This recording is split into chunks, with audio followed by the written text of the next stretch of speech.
नमस्कार साथियों, स्वागत करते हैं आप सभी का हमारे YouTube चैनल निश्चय एकेडमी पर। आज के इस वीडियो में 3 और 4 मार्च का जितना भी महत्वपूर्ण हमारा मध्य प्रदेश का करंट अफेयर बन सकता है उसको हम यहाँ पर डिस्कस करेंगे। तो वीडियो में जो है लास्ट तक आप बने रहिएगा। तो चलिए शुरुआत करते हैं आज के इस वीडियो की।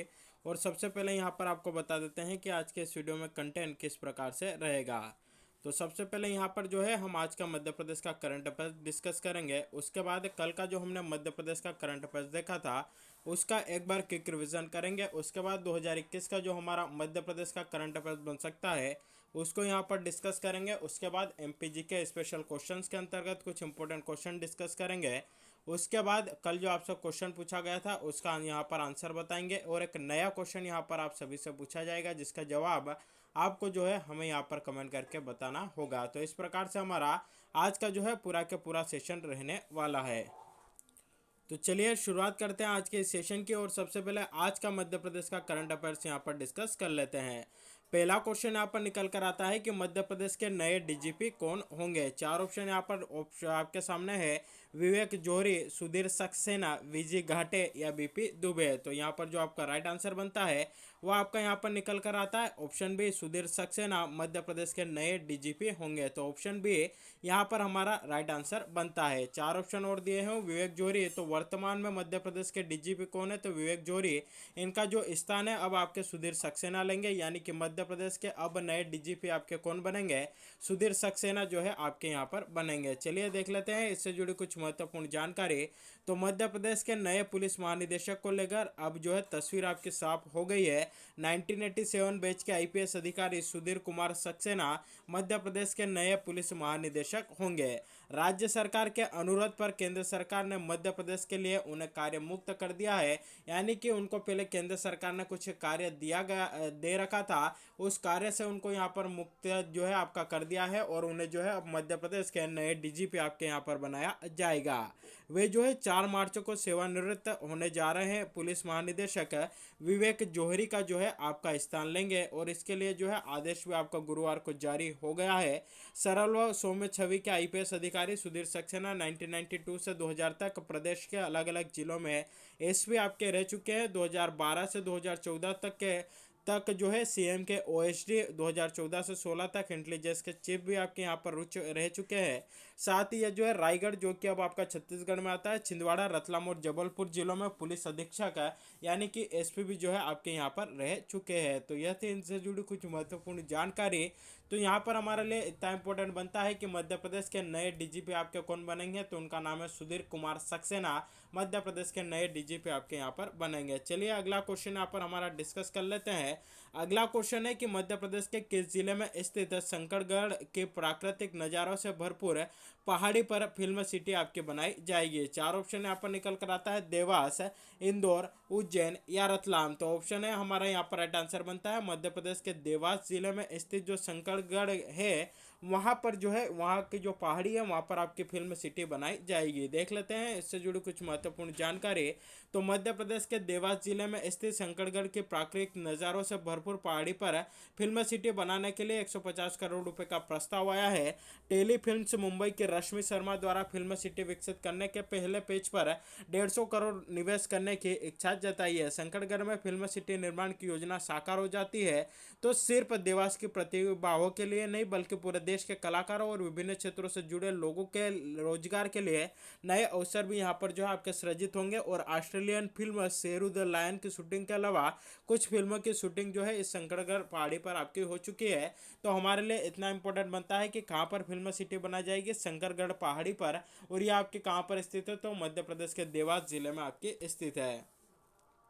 अगला क्वेश्चन देखते हैं। मध्य प्रदेश में कन्या शिक्षा प्रवेश उत्सव अभियान कब से शुरू होगा। चार ऑप्शन यहाँ पर आपके सामने। 7 मार्च 2022, 8 मार्च 2022, 9 मार्च 2022 या फिर 10 मार्च 2022। तो राइट आंसर आपका निकल कर आता है ऑप्शन ए जो है हमारा यहाँ पर राइट आंसर बनता है। 7 मार्च 2022 से जो है मध्य प्रदेश में कन्या शिक्षा प्रवेश उत्सव अभियान जो है आपका यहाँ पर शुरू किया जाएगा। ऑप्शन ए जो है हमारा यहाँ पर राइट आंसर बनता है। चलिए देख लेते हैं इससे जुड़ी कुछ महत्वपूर्ण जानकारी। तो मध्य प्रदेश में शाला त्यागी बालिकाओं को पुनः अपनी शिक्षा नियमित करने के उद्देश्य से महिला बाल विकास विभाग द्वारा 7 मार्च 2022 से कन्या शिक्षा प्रवेश उत्सव अभियान जो है आपका प्रारंभ किया जा रहा है। तो मध्य प्रदेश में 7 मार्च 2022 से आपका शुरू होगा। इसको स्टार्ट करने का, इसको शुरू करने का, इसका शुभारंभ करने का, इसका आरंभ करने का जो आपका मुख्य उद्देश्य है वह यहाँ पर है कि जो पुनः जो बालिका जिन्होंने कि स्कूल त्याग दिया है, यानी कि वो आपके स्कूल अब नहीं आती है, स्कूल त्याग दिया है, स्कूल उन्होंने छोड़ दिया है, उनको पुनः अपनी शिक्षा नियमित करने के उद्देश्य से,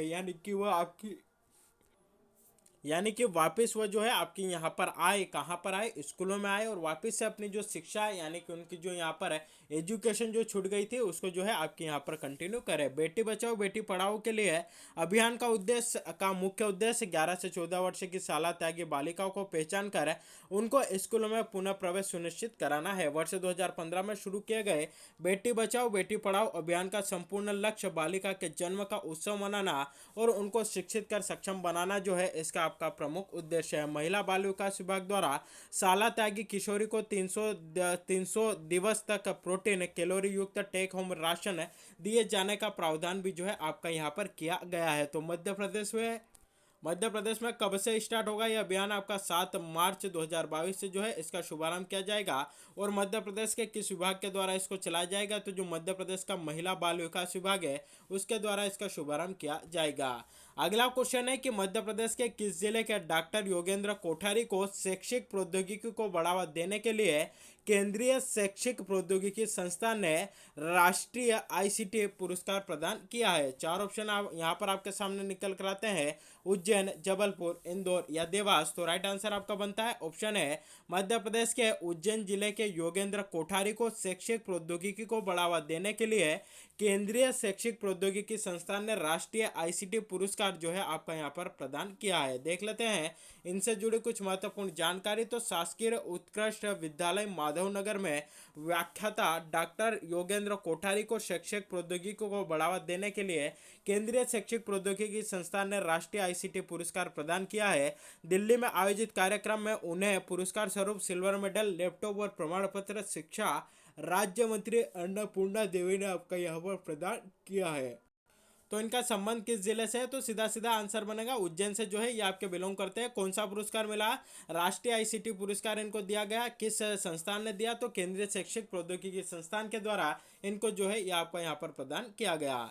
चलिए पिछले वीडियो के करंट अफेयर्स का यहाँ पर हम एक बार क्विक रिवीजन कर लेते हैं। क्वेश्चन है कि मध्य प्रदेश राज्य फेंसिंग अकादमी के खिलाड़ी आयरन सेन ने उज्बेकिस्तान के ताशकंद में कौन सा पदक जीता है? राइट आंसर आपका यहाँ पर निकल कर आता है ऑप्शन सी, ब्रोंज मेडल जो है उनके द्वारा यहाँ पर आपका जीता गया है।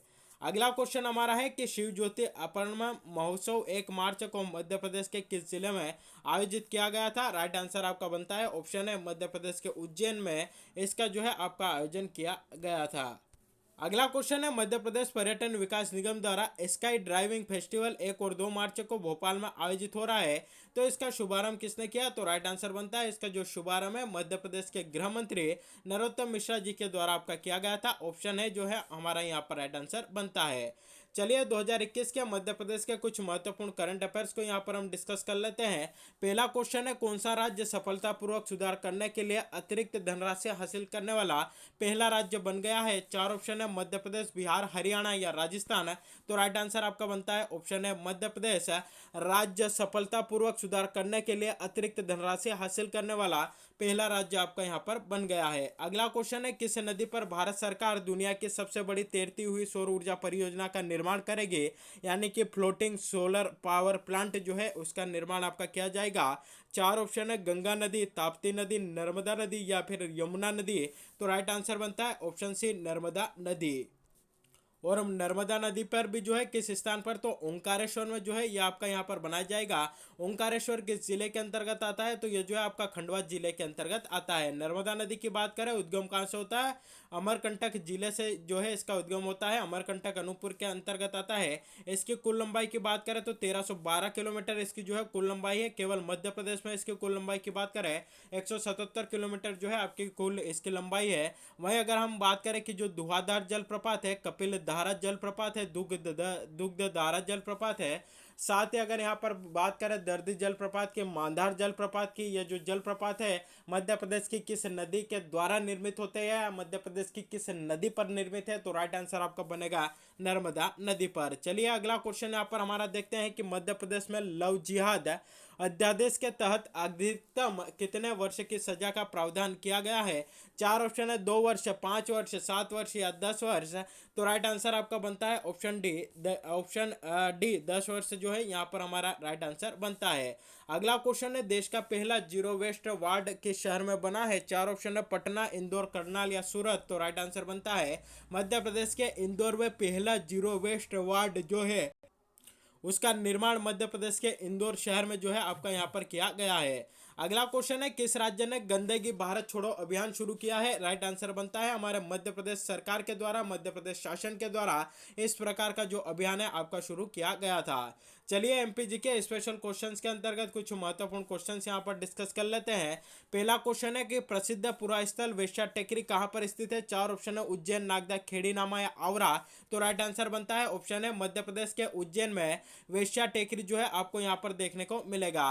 अगर उज्जैन की बात करें कि उज्जैन किस संभाग के अंतर्गत आता है, तो उज्जैन जो है आपका एक खुद जो है संभाग है, इसके अंतर्गत जो है आपके 7 जिले आते हैं। अगला क्वेश्चन बनेगा, उज्जैन किस नदी के तट पर स्थित है। शिप्रा नदी के तट पर स्थित है। वहीं अगर आपसे पूछा जाए कि जो महाकालेश्वर का मंदिर है वह आपका कहाँ पर स्थित है, मध्य प्रदेश में, तो वह जो है आपका उज्जैन में स्थित है। यहीं पर हर 12 वर्ष में सिंहस्थ यानी कि कुंभ का जो मेला है वह आपका यहाँ पर लगता है। यहाँ की जो भैरवगढ़ प्रिंट है उनको जो है जीआई टैग भी जो है आपका यहीं पर मिल चुका है। गोपाल मंदिर भी आपका यहीं पर स्थित है, जिसका निर्माण बाई के द्वारा जो है आपका यहाँ पर करवाया गया था। साथ ही यहाँ पर जो है आपके शिप्रा नदी के तट पर जो है ये आपका स्थित है। अगर आपसे पूछा जाए कि शिप्रा नदी का उद्गम कहाँ से होता है, काकड़ी बर्रे इंदौर से जो है इसका उद्गम होता है। कुल लंबाई की बात करें 195 किलोमीटर आपकी इसकी कुल लंबाई है। और अगर आपसे पूछा जाए कि मध्य प्रदेश की गंगा किसे कहा जाता है, तो शिप्रा नदी को जो है आपके मध्य प्रदेश की गंगा कहा जाता है। तो ये आपकी उज्जैन से जुड़ी कुछ महत्वपूर्ण जानकारियां आपको यहाँ पर याद रखनी है। अगला क्वेश्चन है कि मध्य प्रदेश में सती प्रथा का प्रमाण एरन अभिलेख से मिलता है। तो क्वेश्चन है कि ये जो एरन अभिलेख है किस शासक से संबंधित है। चार ऑप्शन है, समुद्रगुप्त, रामगुप्त, भानुगुप्त या फिर सोमराज। तो राइट आंसर बनता है ये जो एरन अभिलेख है आपका भानुगुप्त जो शासक हुआ करता था उससे जो है आपका संबंधित है। और एरन अभिलेख में ही जो है सर्वप्रथम सती होने का जो साक्ष्य है वो आपका यहाँ पर मिलता है। तो यह तो हमने यहाँ पर देख लिया। अगला क्वेश्चन यहाँ पर मन में आता है कि जो एरन अभिलेख है आपका किस जिले में स्थित है। चलिए इसी से जुड़ा क्वेश्चन आप देख लीजिए कि पुरातात्विक स्थल एरन किस जिले में स्थित है। चार ऑप्शन है, सागर, उज्जैन, रतलाम या देवास। तो राइट आंसर आपका बनता है ऑप्शन है मध्य प्रदेश के सागर जिले में पुरातात्विक स्थल एरन जो है आपका स्थित है। सागर की अगर हम यहाँ पर बात करें कि सागर जो है किस संभाग के अंतर्गत आता है, तो सागर जो है आपका एक खुद संभाग है और इसके अंतर्गत जो है आपके 5 जिले आते हैं। अगर आपसे पूछा जाए कि डॉक्टर हरि सिंह गौर विश्वविद्यालय आपका कहाँ पर स्थित है, सागर में स्थित है, जो कि मध्य प्रदेश का प्रथम केंद्रीय विश्वविद्यालय है। और इसकी स्थापना आपकी कब होती है, 1946 में जो है आपके इसकी स्थापना होती है। वहीं अगर आपसे पूछा जाए कि जो बीना जो है वह आपका कहाँ पर स्थित है, तो वह भी जो है आपका सागर जिले में ही जो है आपको यहाँ पर देखने को मिलेगा। तो यह थी आपके सागर से जुड़ी कुछ महत्वपूर्ण जानकारियां। चलिए अगला क्वेश्चन देखते हैं, पुरातात्विक स्थल आवरा में खुदाई का नेतृत्व जो है किसने किया था। चार ऑप्शन है, Shri H Lake, doctor H V. Trivedi, professor Krishnadatt Vajpayee, उपरोक्त में से कोई नहीं। तो राइट आंसर बनता है डॉक्टर एच.वी. त्रिवेदी के द्वारा जो आवरा में खुदाई है उसका नेतृत्व जो है इनके द्वारा आपका यहाँ पर किया गया था। और अगला क्वेश्चन है, निम्नलिखित में से कौन सा केंद्र ताम्रपाषाण कालीन मालवा संस्कृति का केंद्र था। चार ऑप्शन है, नवदा टोली, मंदसौर, भुमरा या भरूच। तो राइट आंसर आपका बनता है ऑप्शन है नवदा टोली जो है ताम्रपाषाण कालीन मालवा संस्कृति का केंद्र है। ऑप्शन ए जो है यहाँ पर राइट आंसर बनता है। अगला है, मारा की गुफाएं किस जिले में स्थित है। चार ऑप्शन है, विदिशा, इंदौर, सिंगरौली या रायसेन। तो राइट आंसर बनता है सिंगरौली जिले में मारा की जो गुफाएं वह आपकी यहाँ पर स्थित है। और अगर यहाँ पर आपसे पूछा जाए कि मध्य प्रदेश के किस जिले को मध्य प्रदेश की ऊर्जा राजधानी कहा जाता है, तो सिंगरौली जिले को कहा जाता है। अगर आपसे पूछा जाए इसका गठन कब होता है, ध्यान रखिएगा 24 मई 2008 को इसका गठन होता है। किस जिले से अलग होकर बनता है, तो सीधी जिले से जो है आपका अलग होकर जो है बनता है। किन दो राज्यों के साथ अपनी सीमा साझा करता है, तो ये जो है छत्तीसगढ़ और उत्तर प्रदेश के साथ जो है ये अपनी सीमा यहाँ पर साझा करता है। तो यह कुछ इससे जुड़ी जानकारी हमें जो है यहाँ पर याद रखनी है।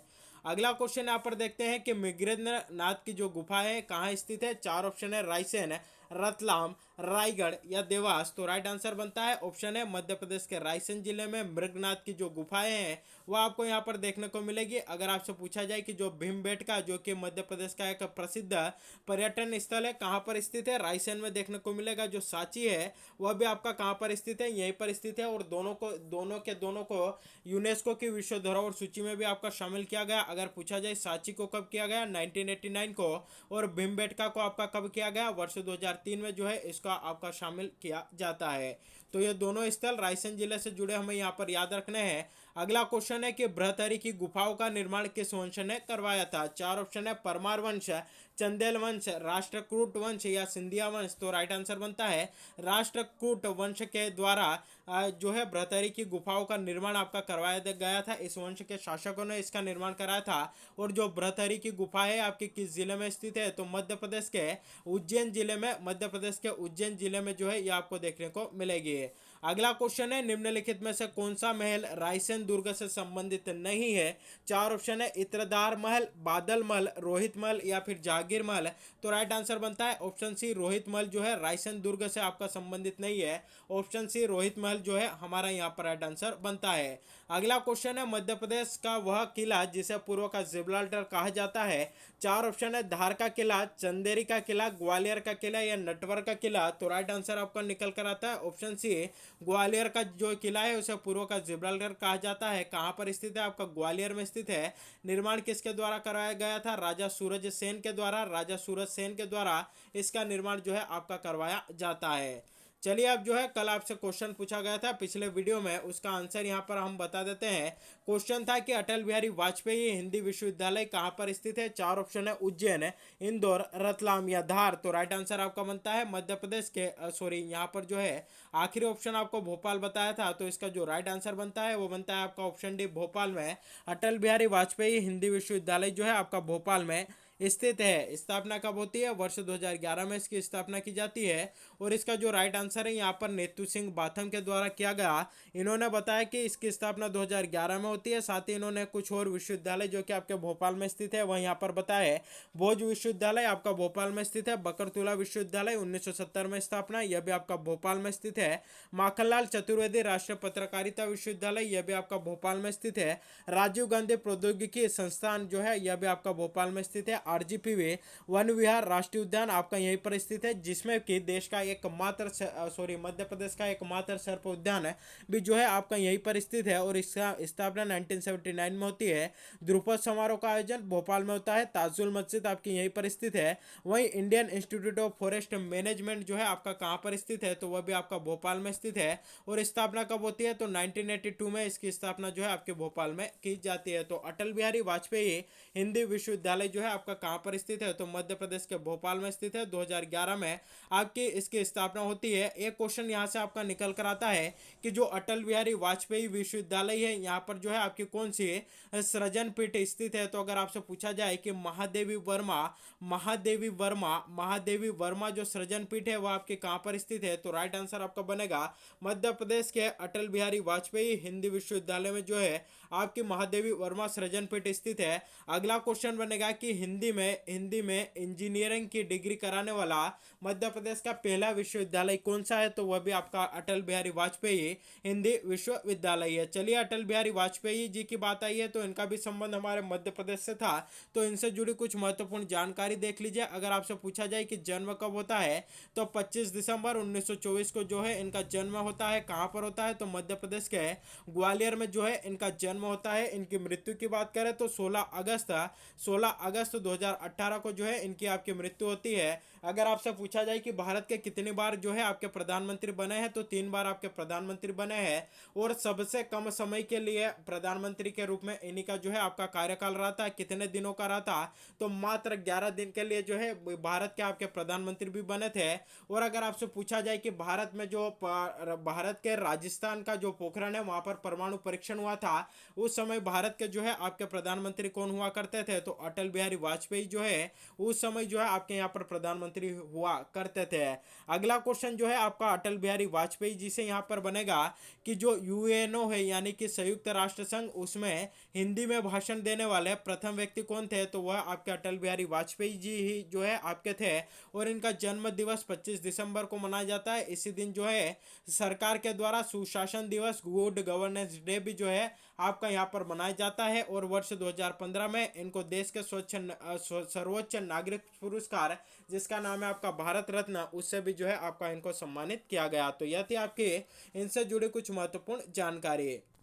चलिए अगला क्वेश्चन, जिसका जवाब आप सभी को हमें यहाँ पर कमेंट करके बताना है कि उदय प्रशस्ति इससे किसकी उपलब्धियों का ज्ञान होता है, यानी कि जो आपकी यहाँ पर उदय प्रशस्ति है उसमें जो है किसका उल्लेख मिलता है, किसका वर्णन मिलता है। चार ऑप्शन है, यशोवर्मन, सम्राट अशोक, महाराजा भोज या अलाउद्दीन खिलजी। तो इसका जो भी राइट आंसर हो आप सभी को जो है हमें यहाँ पर कमेंट करके बताना है। और जिसका जो है यहाँ पर बहुत बढ़िया आंसर आएगा, कल उसके नाम के साथ उसका आंसर जो है यहाँ पर हमारे साथ डिस्कस किया जाएगा। तो साथियों, यह था हमारे आज के मध्य प्रदेश के करंट अफेयर्स का सेशन। वीडियो कैसा लगा कमेंट करके जरूर बताइएगा। साथ ही वीडियो को अधिक से अधिक लोगों तक शेयर करिएगा, वीडियो को लाइक करिएगा।